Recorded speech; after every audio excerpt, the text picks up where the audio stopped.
super excited about you being able to join us, whether it's live or watching the video recording of getting to talk a little bit more about the National Psychology Training Consortium Cascades region. I'm David Bauman. I'm the Regional Training Director of the Cascades region, and we're going to have a lot of fun to be able to talk to you all about the great things that we are able to offer in the Cascades region. And you're going to be able to meet with the supervisors, the training directors, some of our interns, and ask all types of questions. The one thing that we always try to do, though, at the beginning of this, whether you're live on this now or watching the recording, that most likely means you're applying for internship, either this coming year or in a subsequent year. Applying for internship can be really stressful. It's a fun time in a lot of ways that we've all had to go through. And it's interesting. One of the things that usually happens during these stressful times, our minds start to say these things such as, "Oh, I can't wait for this to get over. And I just can't wait to, I find out in February where I get to match to, And so when you're developing your cover letters and you're looking for places to apply to, and then you're submitting your appies, and you're waiting to hear back to see if you got interviews, and then you get interviews, and then you have the interview, and then you're worried, did I say the right things? Did I sell myself in the right way? And then you submit your ranks and then you got to wait. It's a tough time. And again, it makes sense why our minds are always telling us, hey, get through this. It will be over soon. I can't wait to find out where I match to. So it's not a bad thing that our mind does that. The one downside of our minds doing that, though, is that it takes us away from this incredible moment that's happening right now. While a potentially stressful time, it also is a reflection of an incredible amount of work, sacrifice, dedication, and effort to get to this point. I don't know what it was like for you all when you started your doctorate program and you heard about this thing about internship, and I'm sure it felt like such a far away thing that just only the upper kind of classmen did, and that was something that maybe you'll get to, and you're here right now. So as we go through these questions, as we go through just different things about the region, one of the things we hope transcends this moment is recognizing the moment that you're about to apply for internship.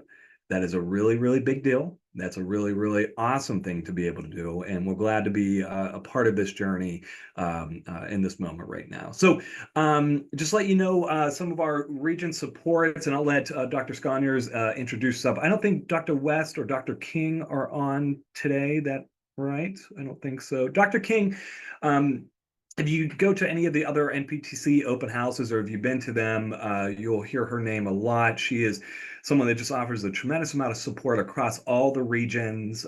So you'll get to know her, and we'll talk a little bit more about the NPT structure in coming slides. And then Dr. West is our specific DEI-related consultant to the Cascades region and does a lot of great work in helping with Dr. Sconiers, who will pass it over here to introduce herself in a little bit. But just know that I always like to say, it's probably not the best word. I need to come up with a better word. That there is just a machine that NPTC that is constantly running behind you, often unseen, unheard, unnoticed. And it's just nice to be able to call attention to some of those people that really make the operations go and offer support regularly throughout your year. So, Dr. Sconiers, I'll send it over to you of just kind of introducing yourself, and we'll get rolling here. Thank you, Dr. Bauman. So, as Dr. Bauman mentioned, is it Bauman or Bowman? That's important for me. Bauman, yeah. Bauman, thank you.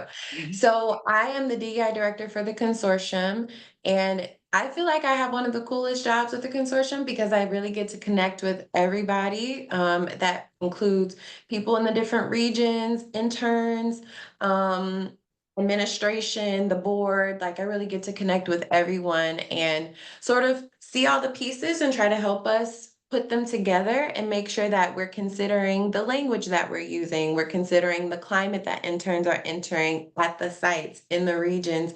And we're trying to do everything that we can to make this training experience the best that it can be. Some of the specific things that I do in my role are helping with policy review and creation, collaborating with our wonderful DEI consultants. Dr. West is so phenomenal. Like, I'm so grateful to occupy space and time with him.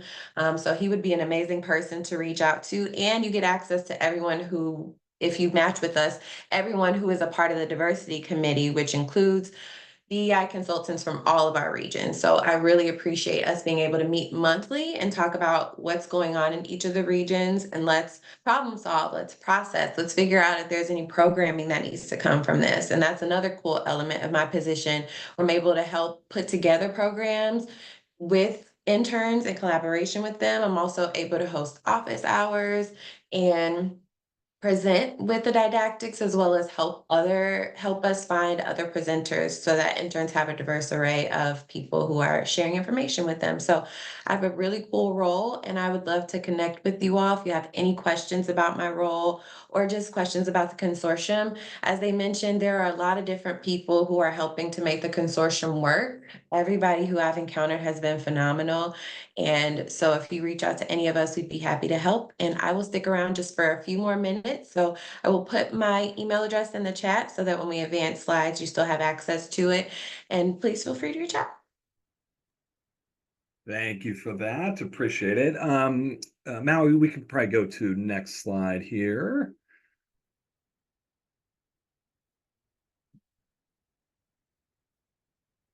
So talking a little bit, and we won't spend too much time on this because we really do want this to be more kind of a Q&A and for you all that are live to be able to ask any questions about the Cascades region, and then for our training directors that are on the call, Dr. Valentine, Dr.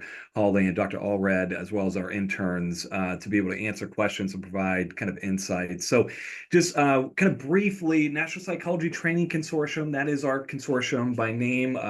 We've been around for a while, since 2003, and kind of our mission of training psychologists in the discipline and practice psychology in rural and underserved populations. And that's one thing that I was just talking to a group of students at a school last week, and there's a couple of informed consent pieces that we try to do, related to kind of like, hey, if this isn't a value of yours, like don't apply to us. Like, no, it's fine. It's totally okay. We want to just make sure we have value congruent people. And this is probably the first one, is that if you don't have a value of providing services to underserved populations, that we're just not the site for you, and that's okay. And again, everybody in our in the United States needs support and needs help.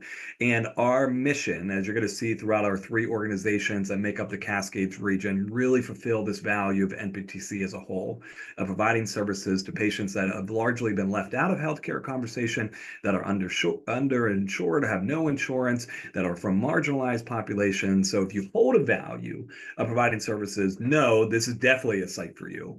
So we just want to make that known and have that informed consent. And Mallory, we can go to the next slide here. Also, highlighting that we're a scholar practitioner model, and a local clinical scientist. So it's really just basically meaning that you are going to get trained within our sites, primarily as clinicians, right? So we're clinician-centric population. So we're preparing people to go into clinical practice, as well as, though, all three of our sites within the Cascades region will definitely give you exposure through quality improvement projects and critical analyses of making sure that we're utilizing all of our skills as psychologists to influence the health centers that we work in. So gathering information, doing plan, do, study, act process. And still, though, the major focus that we is producing clinicians to work in the communities that we serve, as well as making sure that people are rooted in evidence-based interventions and also understanding the context of the populations that they serve. And I'm going to let the training directors talk a little bit more about the populations that they serve in coming slides. Also know that our alumni that make up NPTC, and it's always nice to feel like you're part of something bigger than yourself, and NPTC is undoubtedly that we have matched over 600 doctoral interns. That's our reception. 219 interns have stayed at NPTC as postdoc, and that's something that all three of our sites, HealthPoint, Farm Workers, and CHCW, we value, is being able to keep our interns within our systems, because we know how important the work is within the communities, and then also being a part of primary care. We know how important continuity is. So there's just a lot of different things that we value about being able to keep our interns as fellows. And we have a lot of different people just working within our system system. And the one thing that we really love to say is that regardless if you go to the Cascades or if you go to another region like Central or the Great Lakes or the Cyhawk or the New Pacific region in the Pacific Northwest, you have an alumni network to be able to connect to. So whenever you're out in your career and you're looking for jobs or you're looking for places maybe to transition to or wanted to get more training on a specific area, know that NPTC provides this support and this umbrella for you throughout your entire career because we want to make sure you're going to be successful as possible. So just know that there's an extensive alumni network that we love to connect you all with as interns.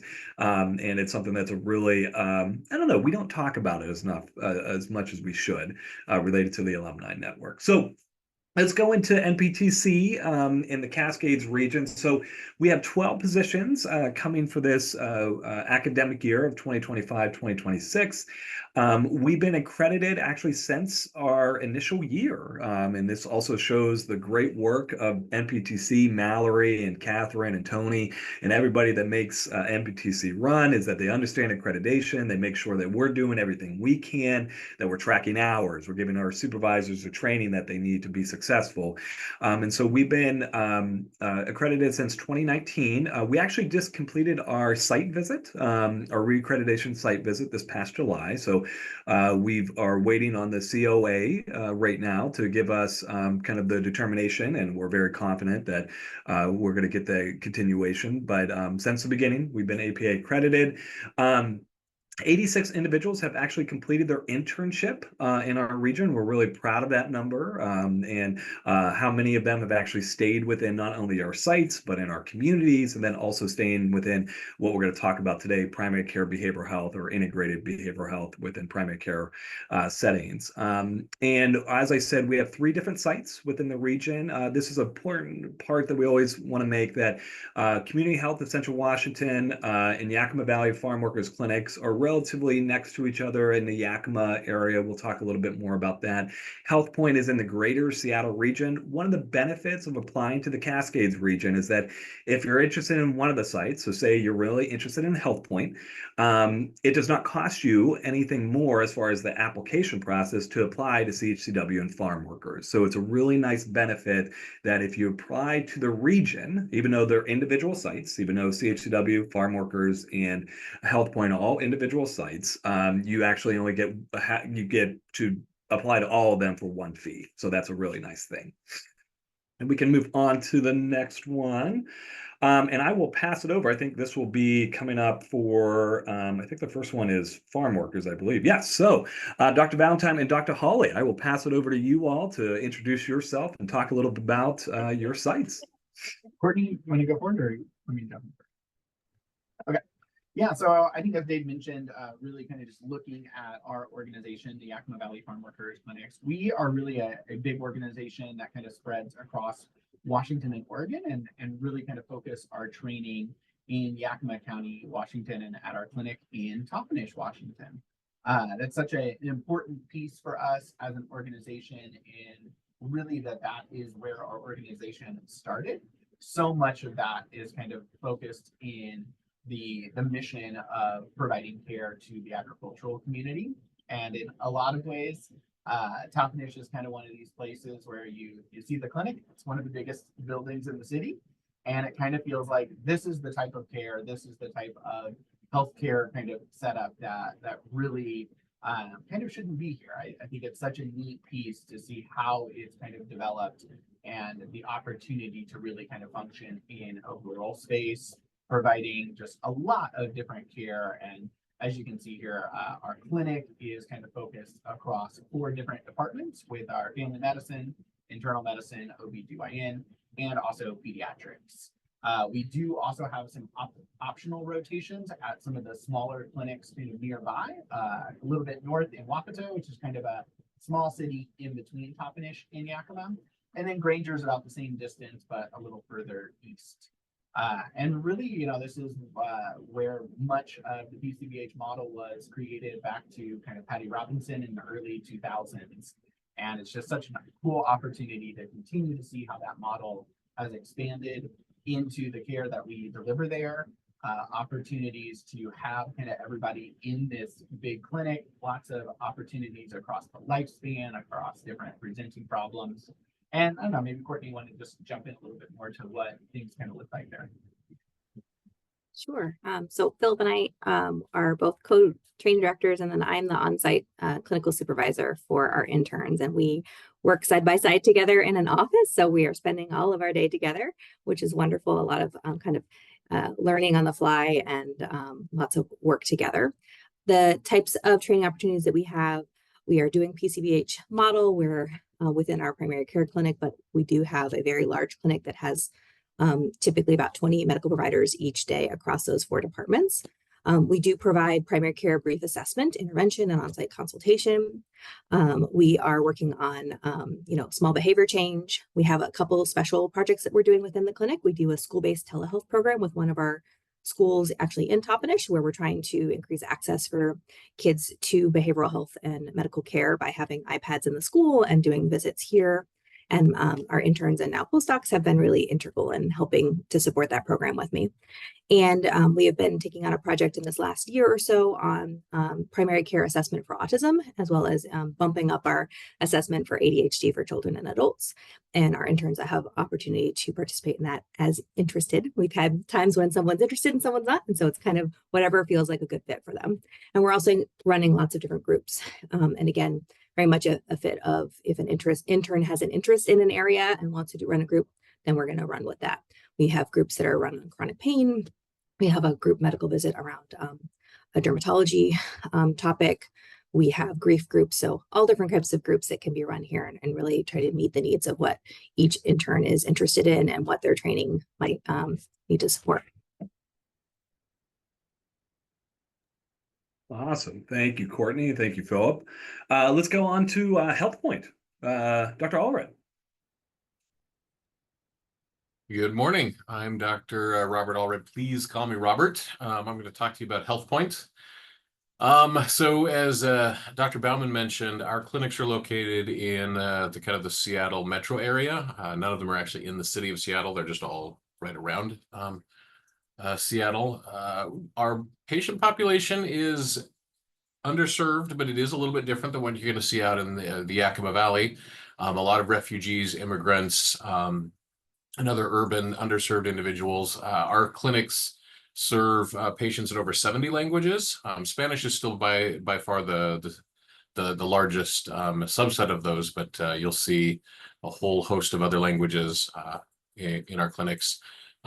You've heard mention the PCBH model, that the consultant model, to make sure that we're providing behavioral health services for our patients whenever they're in primary care. Each intern is assigned to either one large clinic or 2 smaller clinics, where the time will be split between those 2 clinics. But you'll be at that same assignment for the entire training year. So it's not like you're going to have to be moving around King County throughout your training year. We arrange those rotations, or we have potential rotations through school-based health center, through our urgent care. You can potentially rotate and do a temporary rotation at one of the other clinics if you'd like to. We look at what the clinic needs are and what your preferences are, and where we're going to put you based on that. You can be doing, again, it's primary care. So you can be working very closely with all of our PCPs. You sit in the pods with them. Want to call out specifically, we do provide specific training in providing gender-affirming care in a primary care setting, as well as medication for opiate use disorder in primary care settings. And you'll get trained in that, get lots of experience with both of those. Screenings and assessments for all kinds of things, including chronic pain and citizenship-related paperwork. All the other stuff that we'll talk about ad nauseum this morning, all the other conditions, all the other medications, all the other specialties, natural medicine, acupuncture, pharmacy, dental, all of that stuff. I do not have enough Diet Pepsi in me yet this morning, y'all. So when there's questions, ask them. That's it. It's back to you, Dave. I love it, Rob. I love it. I love it. So, and to talk about our final site, which is Community Health of Central Washington, and I'm the training director there. And I think one of the things that all three of us, all three of our sites, so this is kind of like the second informed consent piece. So one of the first one being, informed consent wise, we're just very value driven organizations that are determined to reach communities that just have been left out of the conversation. So we're community health centers, and we're designed, and our DNA is reaching those communities that have been left out of healthcare. The other thing that's part of our DNA is just being primary care centers. And so that's a big thing that you're going to get exposure to. All three sites within this is not only what primary care behavioral health means, as we'll talk about a little bit, but also what primary care means. And there's a sense of, I'm not saying that you have to have like, oh, I want to go into primary care for my rest of my career. I would just say, just be intentional if you're applying to our sites about what primary care is, the purpose of it, what you're going to be asked to do. That means you're going to be interrupted. That means you're going to see all conditions, all ages. We kind of talk about the gather mnemonic that really summarizes primary care behavioral health, and that stands for being a true generalist, again, seeing all ages, all conditions, being as accessible as possible. So that means that you do a lot of same-day visits, a lot of warm handoffs. You sit with the medical provider. You provide services within exam rooms to make sure you're accessible to the patients, that you're team-oriented. So as you can see, I'm in clinic today, so I'm wearing scrubs. And as I mentioned before, seeing patients within exam rooms, making sure that we look and sound like our primary care team members, that we're highly productive, meaning that not only are we providing population-based service, because that's a key hallmark of primary care, but it's also a key value of ours is to make sure that we're giving services to the communities, and particularly to populations that are vulnerable. And really, we want to be there for. We want to be educators to our entire primary care team. We want everybody in our system, from the front desk staff to the nurses to the MAs to our senior leadership, to be all more behavioral savvy, that everyone that comes through our clinics, that they understand what adverse childhood experiences are. They understand what contextualism is.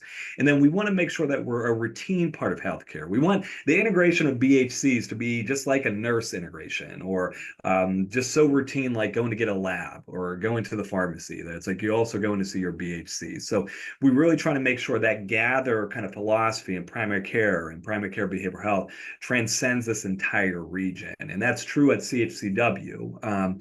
And we operate within 5 primary care clinics within the central part of the state.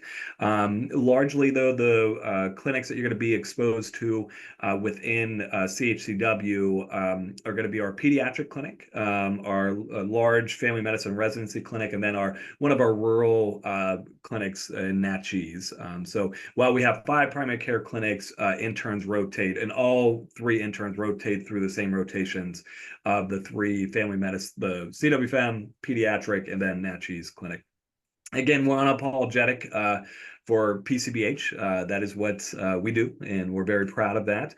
We have a lot of great learning opportunities, including our dynamic group supervision, and I'm sure there will be questions that our interns will be able to offer, and our supervisor will be able to talk about later today or this morning about what supervision looks like, what we do throughout that.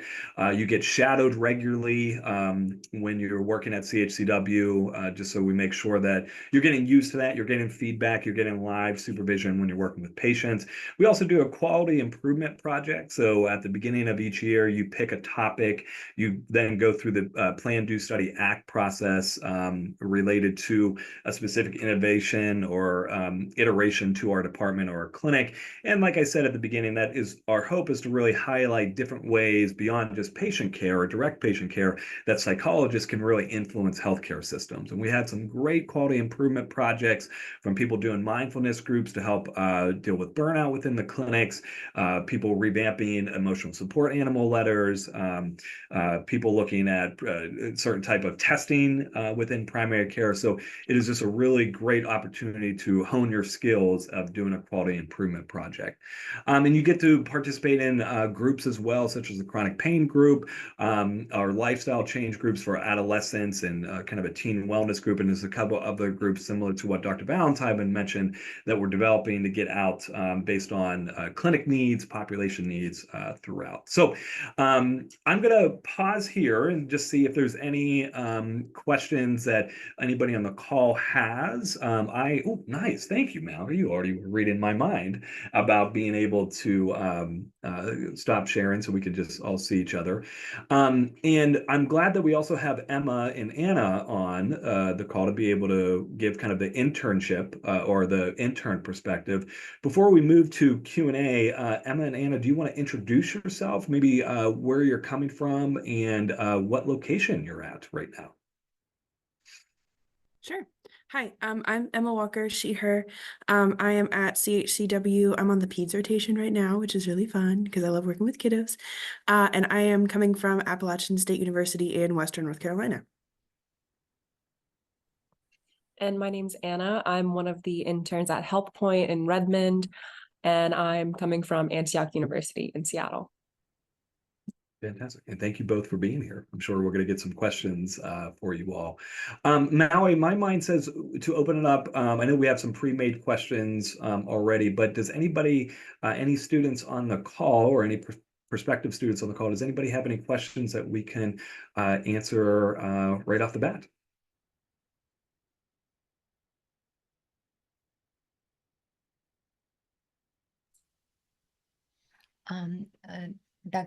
Dr. Bauman, I have questions. I was your follower on YouTube, and before I even know, now I finally meet you. And so my question is the work you provided on YouTube and a training and consultation pretty accurately show the work interns is going to do? Yeah, that's a great question. I appreciate that. And, one of the things that, we do have, and I appreciate you mentioned the YouTube channel. So all of our sites have really great videos on their websites that go over kind of details about rotations and experiences. I'm really, really proud of all three sites just doing a great job just showing off the organizations. And so I'm actually going to ask maybe Emma or Anna to answer that because I can say, oh yeah, it's 100% accurate. That's exactly what we do and stuff like that. But it would probably be better hearing from the actual interns of kind of what was advertised as far as any videos or conversations related to the PCBH model. Emma and Anna, where does your mind go? How accurate are we? And we did not, this is unrehearsed. So this could really open it up to be like, it's not accurate at all, which is good. It's good to know where we're missing out on. But yeah, Emma and Anna, where's your minds going?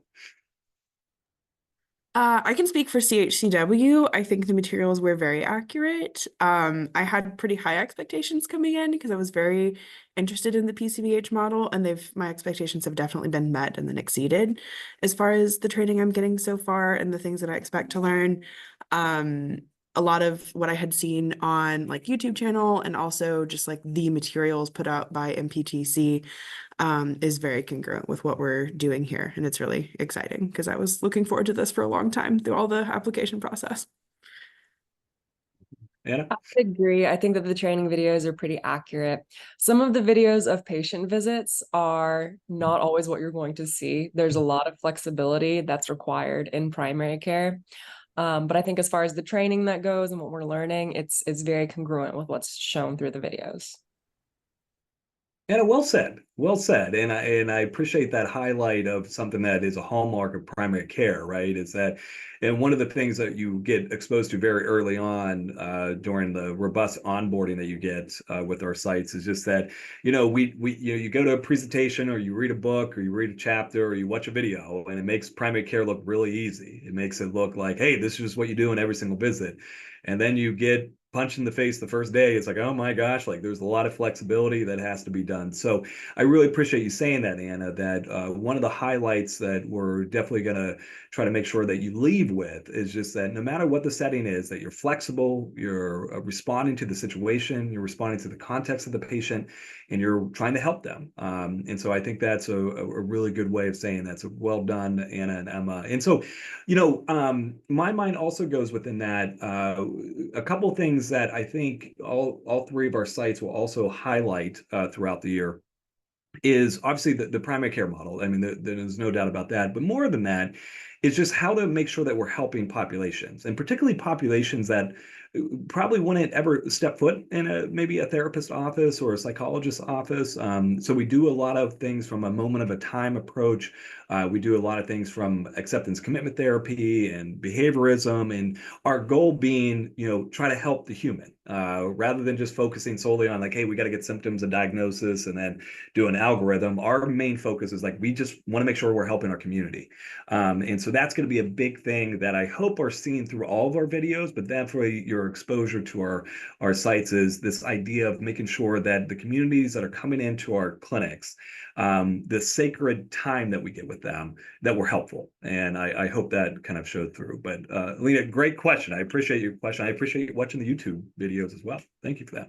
I was just going to add one more thing, which is the number one question I get from people who have seen Dr. Bauman on a presentation, a video, anything, is yes, he is actually like that in real life. He lives the PCBH life. He is as excited about the model and the care, whether it is being recorded or not. So that is 100% him. And I'll also speak to just our other supervisors. We all really believe in this model. Brief care isn't about lesser care. We're doing this in a way that works for so many people and provides care to this population, not because we just don't want to do therapy, but because this really works for people. And it is just such a really cool part of getting to kind of highlight that in this region, is to just say, let's provide care for people in a way that works for them, meets them where they're at, and is effective. Well said. I'm so glad that you said that about just the passion that all of our supervisors have. I'm just arrogant enough to record something on a video, right? Like if we put Philip or Courtney or Rob, the passion for working within not only primary care, but just our communities is going to be felt through and through. And Phil, that got me hyped that you said that, because it's something that's really fun just to get to come to our clinics and work with not only our individual teams, but to work within our 3 sites, because there is that shared mission, that's shared passion. So I really like that you said that. I have follow-up questions about supervision. So how, because of it doesn't appear easy for me. I think it's very high-paced environment. So how do you provide supervision with a client who have like one session only? Rob, do you want Rob or Courtney? I know I've been talking a lot. Rob or Courtney, do your all minds go anywhere? Sure. There's a lot of structure in the kind of the support they're going to get for supervision. So there's set weekly 2 hours of individual supervision. All of our sites have group supervision or other kind of formats of supervision with other kind of training levels and other people within the clinics. And then there's that kind of in the moment support that you'll get with the people around you, your team of other BHCs or other staff or other supports. And there's a lot of that structured onboarding that I think is super important, where we start with a lot of shadowing, a lot of co-visits, and then getting to the point where doing more individual pieces. So while anything new, it can be a little bit scary to learn something, I think there's a lot of scaffolding support and meeting kind of each intern where they're at throughout that process. In the years that we've had interns, there's times when someone is much more comfortable with one age group than the other, and we kind of support the growth in the area that they want more help in, while letting them kind of fly with the other area that they're feeling more confident in. So I think that happens uniquely in each site, but also in a really structured, supported way. It was great, Courtney. Thanks for pointing that out. I want to add that in addition to some of that other structured support, there is also the opportunity for informal precepting and even formal precepting. Anna, you get formal precepting every week, right?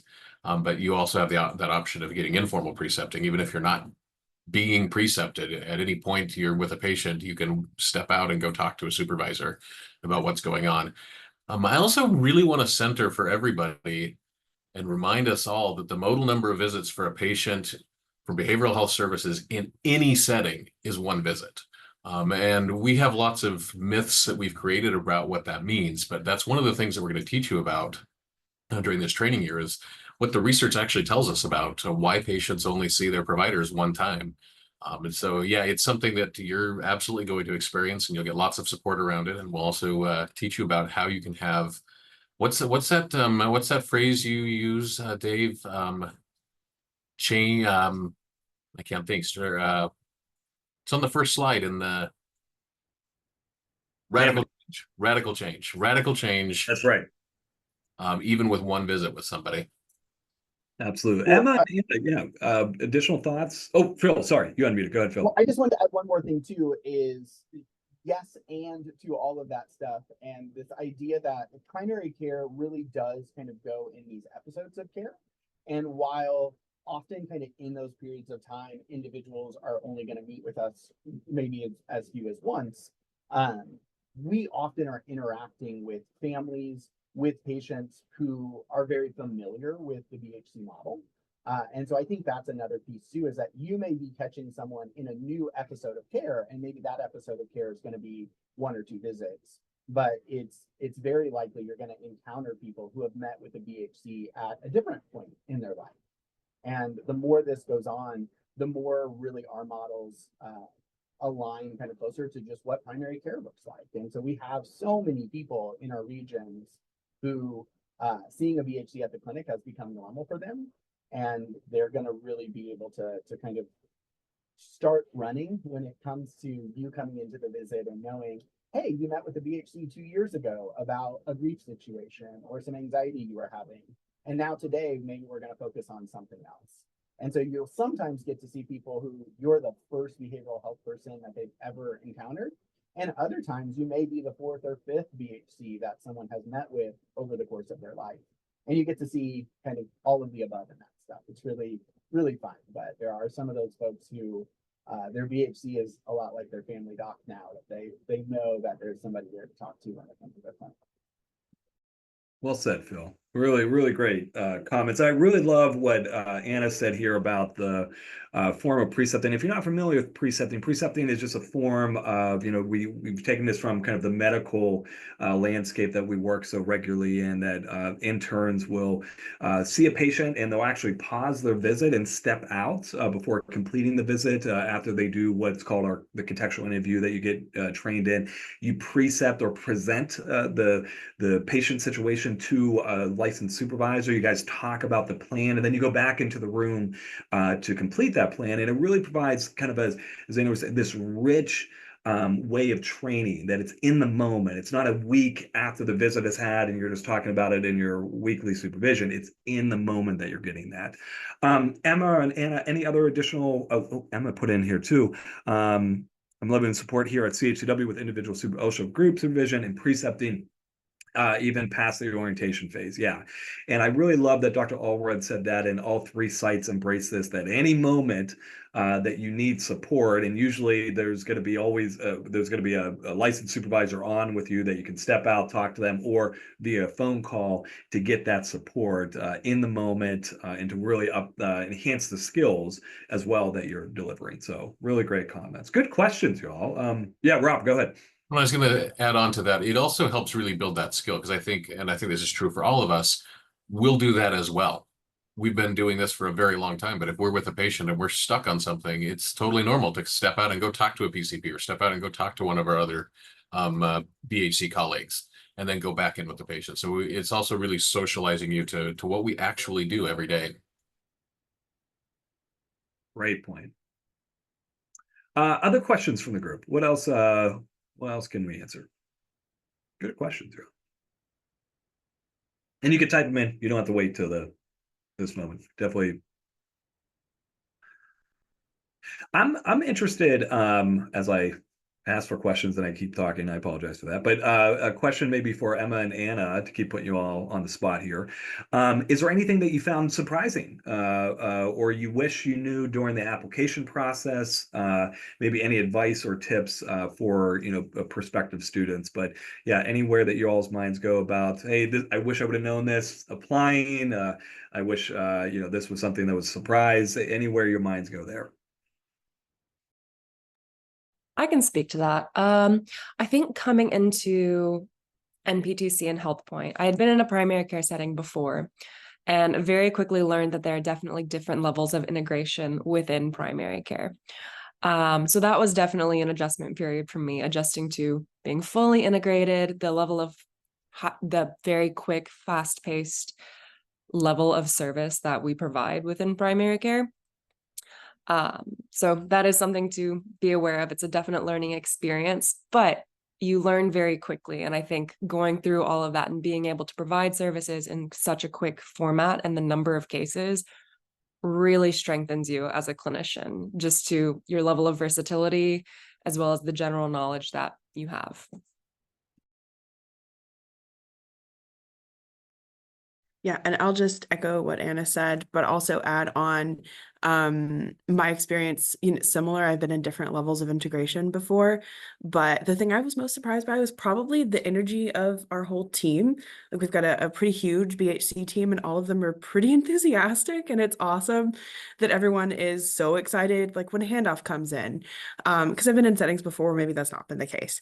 And so just having that like really high level of enthusiasm that we all like this work, we're all passionate about this work and serving these underserved patients in this way that really works for them in the moment that they need that, is pretty powerful to be just a part of that team. The energy just kind of gets absorbed and also gets me excited when I'm on the floor.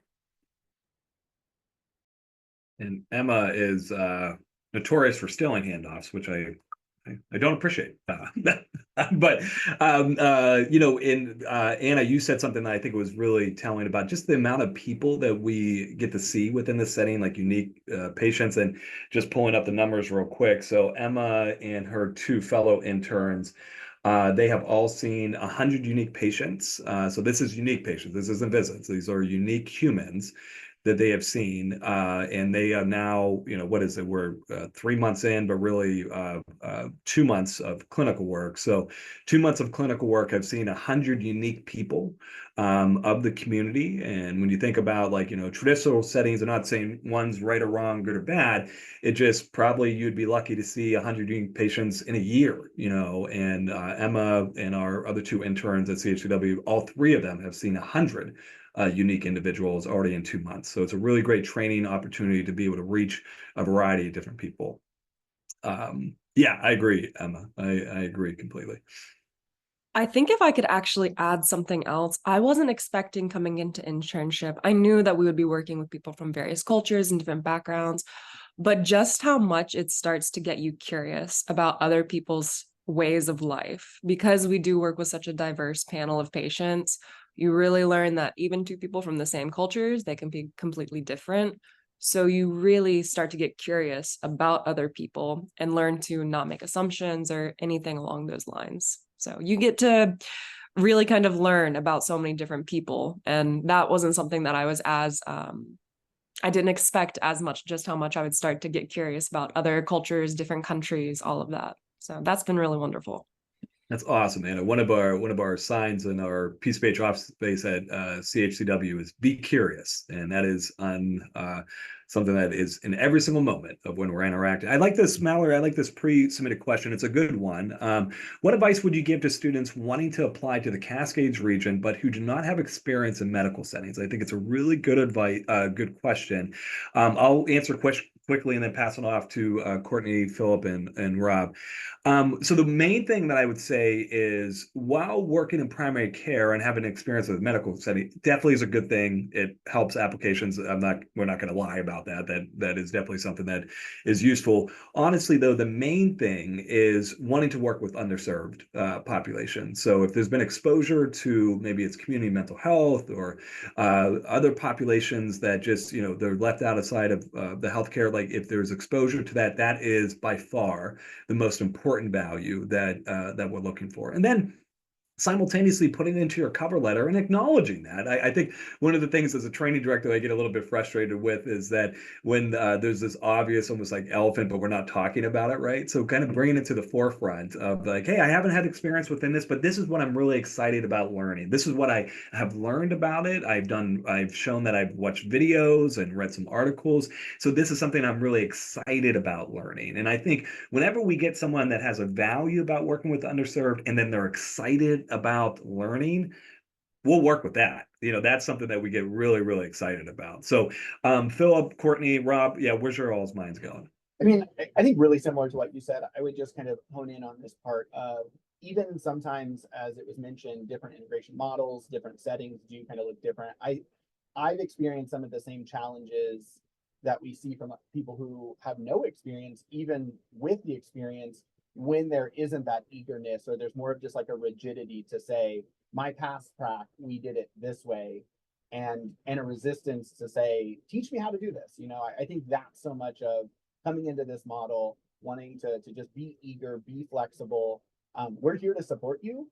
So there's so much about what we're willing to teach and kind of do those things. But I think really an eagerness and a flexibility is even a preference over someone with experience, if that person with experience says, I already know how to do this and I'm kind of coming in to just do it my way. The two things that come to my mind is I think we sometimes worry that we need to know all about the medical disorders or have that background. You don't. You're going to keep learning, and we're always learning. I'm always looking things up that I have not known before. The other piece is I think we all have our supervisors and training directors have really diverse training backgrounds. And so this is not just for someone who's had health psych in their undergrad. My background is in school psychology, and I feel like that systems work really blends beautifully into primary care. But we have PsyD programs, PhD program, counseling, clinical, school psych. So I think this really can be for anyone as long as you have that interest in being flexible, seeing a wide variety of people, and thinking kind of systemically in how you're going to help a population. I would agree with all of that. I would add, it's one thing to say that, but it's another to actually see that happen. So I'm just going to be very transparent. I had no health psych background, had never worked in a medical setting when I matched, and I fell in love with it. And even this training year, Anna, we have at least one, maybe two people in our cohort who have no previous medical experience. Yeah, it's that curiosity, that flexibility, that willingness to learn, and we'll teach you the rest of it. I really love what everybody said there and highlighting, and especially that last point about how much we're going to teach. And that's why, we're intentional on specific curriculums that you're going to get put through. So one of the things that we do, if you're not familiar with the point of care resource Up to Date, you literally will go through a curriculum about just different, medical backgrounds. Dr. Valentine was talking about this, like, oh, I don't know what, if I don't know what diabetes is or hypertension, or I don't know how to work with that, or headaches or chronic pain, we're going to teach you those things. And I really loved what Philip was saying, that eagerness and that flexibility, because I couldn't echo it. A prior more challenging thing is that people, it's like, oh, I already know all I need to know about integrated care. And similar to what Anna said, there's just going to be levels to integration. So if you come in, without that flexibility, that inflexibility, it can produce a difficult year. So really great question, Mallory. I know we have 9 minutes left. I'll open it back up. Any other questions from the group? If not, Mallory, I'm sure we could probably do another pre-submitted one, but let's pause real quick. Any additional questions from anybody that's live right now?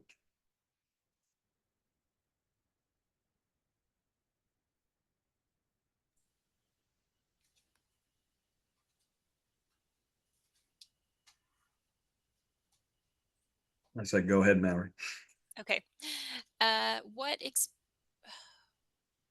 Sorry, I lost it. What opportunities are there for assessment? That's a good one. And informed consent number 3. I would say is like, I'll open it up to the training directors to talk about their individual sites. All 3 sites have some type of exposure to assessment. Now, full transparency, informed consent moment. If assessment and testing is your jam, it just probably isn't the internship for you. And in previous years, we tried to make it like, oh, well, maybe you'd be okay, and all these different things. I think it just more is about transparency and informed consent.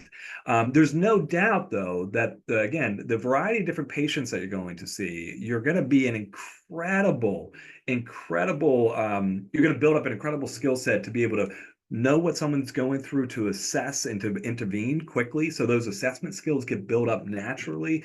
And there's different assessment opportunities throughout, and just full transparency of assessment and testing your jam, particularly in like traditional settings, that is just going to be something that that probably isn't the place for you. But I'll pass it off to the training directors talking about their individual sites about testing. Just echo that what we do in our primary care settings are fitting primary care. And so we do have a pathway of assessment for ADHD for adults and children that we're training everyone on and getting feedback on. We are doing a pilot project with a agency nearby to do autism evaluations for children within primary care in collaboration with this other agency. We do memory evaluations. We help complete the N648 paperwork for citizenship evaluations. We do some evaluations around chronic pain and diabetes. So, but all within our primary care kind of focus, but good exposure to those types of assessments in addition to our routine screening for depression, anxiety, and all sorts of substance use disorders as well. Yeah, and I would just add to that, Courtney. I mean, I think the pivot in primary care is it's so much more focused on brief screening and assessment type measures. We're just going to have very few people who are going to get 8-10 measures kind of all together to come to kind of one kind of piece. But I'd say a huge number of people were using a screener or two in the visit, whether that's kind of conducted by our medical assistants kind of prior to the visit, whether information was gathered during their medical appointment. So while you may not do like a full battery of assessment, you will become a master of screening measures and using those types of measurements kind of in your clinical work. And again, I think that just really is consistent with what primary care looks like. Yes to all that. I think sometimes when we say the word assessment, that's what we think is full batteries, but assessment is so much more than that. But yes, full disclosure, we're not going to be doing full batteries. It's not going to happen. So if that's what you want, this isn't the place, but you will walk away from your training year with razor sharp diagnostic skills because of the training you're going to get. And I would add to that razor sharp ability of providing useful interventions to humans. I think one of the things that you get exposed to so regularly working in primary care, and then also within our training programs, you're going to get exposure to evidence-based interventions. And if you're being shadowed or if you're precepting, you're always going to be prompted, hey, what's the research about this? What's the best evidence?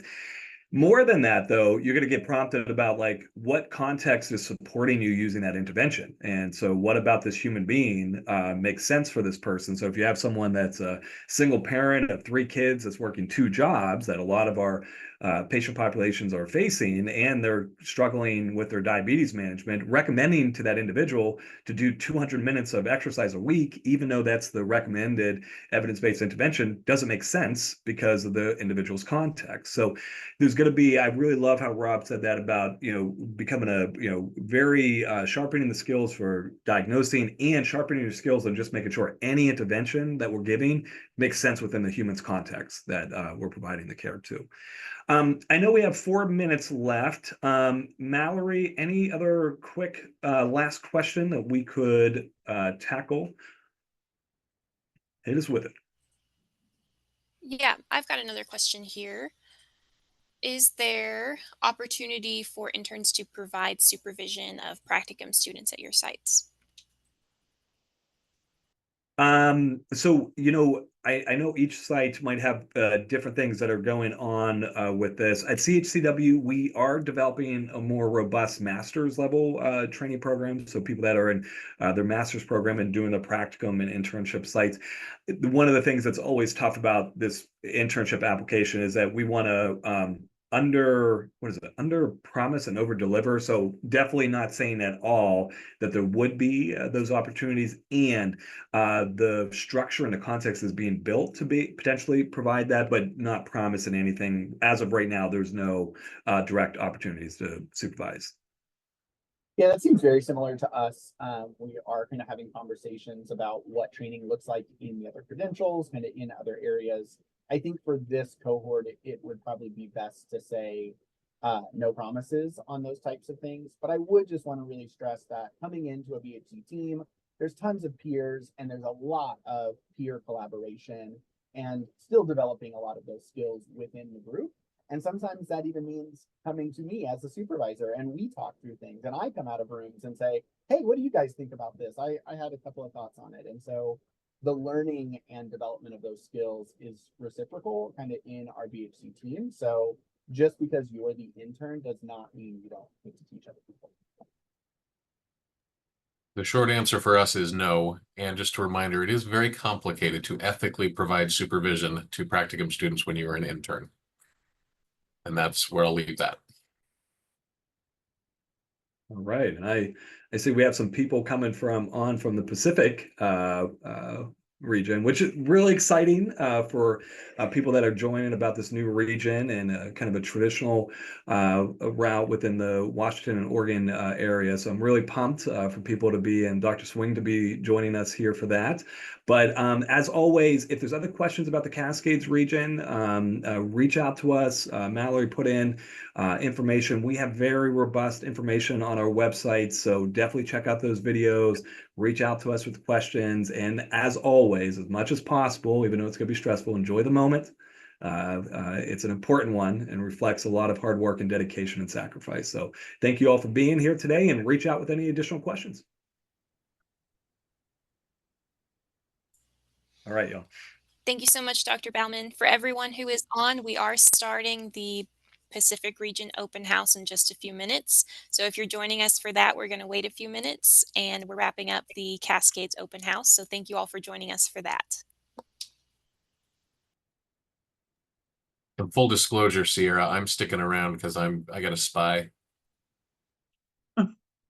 Fair. I totally understand, and I would prefer that you did. Good to see Good you to in see that you. position. You too.